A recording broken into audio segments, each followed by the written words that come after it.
उदयपुर में हो रहे कांग्रेस की चिंतन शिविर के बीच ही राज्यसभा चुनाव का ऐलान हो गया है। 10 जून को खाली हो रही 4 सीटों पर चुनाव होगा।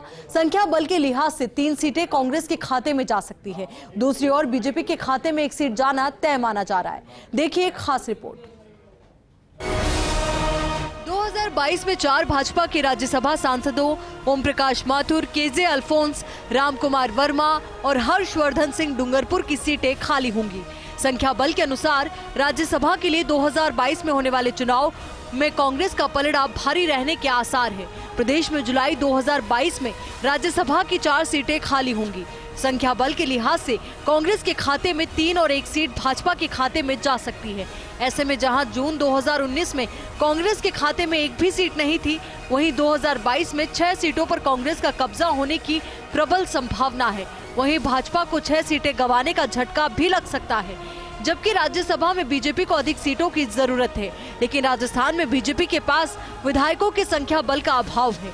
3 सीट प्राप्त करने के लिए क्या रह सकता है कांग्रेस का एजेंडा, इस पर एक नजर डालिए। दरअसल आगामी विधानसभा चुनाव पर रहेगा फोकस। जातीय और क्षेत्रीय गणित के अनुसार उम्मीदवार तय होंगे। वागड़, मेवाड़, मारवाड़ से उम्मीदवार सामने आ सकते हैं। पिछले कई दशक से उदयपुर संभाग से कोई राज्यसभा में नहीं गया। एक उम्मीदवार दिल्ली कोटे से बताया जा रहा। ये हो सकते हैं राज्यसभा चुनाव में कांग्रेस के संभावित चेहरे। प्रियंका गांधी का नाम सर्वाधिक चर्चाओं में। रणदीप सिंह सुरजेवाला, भंवर जितेंद्र सिंह, मुकुल वासनिक, रघुवीर सिंह मीणा, दिनेश खोड़निया, अश्क अली टाक, मोहन प्रकाश, दुर्रू मियां के नाम चर्चा में। क्या रहेगा बीजेपी का फोकस? बीजेपी चाहेगी कि स्थानीय नेता को मिले टिकट। दूसरी सीट पर भी उम्मीदवार उतारने की योजना। कांग्रेस से तीसरी सीट के लिए जंग लड़ने की तैयारी है बीजेपी की। बीजेपी की कोशिश रहेगी कि तीसरी सीट के फेर में कांग्रेस की अंतर्कलह सामने आए। बीते राज्यसभा चुनाव में 3 सीटों में से कांग्रेस पार्टी ने 2 सीटों पर कब्जा जमाया था, जबकि 1 सीट भाजपा के खाते में गई थी। कांग्रेस प्रत्याशी केसी वेणुगोपाल और नीरज डांगी ने मतदान में सरप्लस वोटों से जीत दर्ज की थी। इसी के साथ राजस्थान में कांग्रेस के राज्यसभा सांसदों की संख्या 3 हो गई थी। इससे पहले अगस्त 2019 में पूर्व प्रधानमंत्री मनमोहन सिंह यहां से निर्विरोध राज्यसभा सांसद चुने गए थे। जून 2019 में भाजपा के राज्यसभा सांसद मदन लाल सैनी के निधन होने के चलते सीट खाली हुई थी।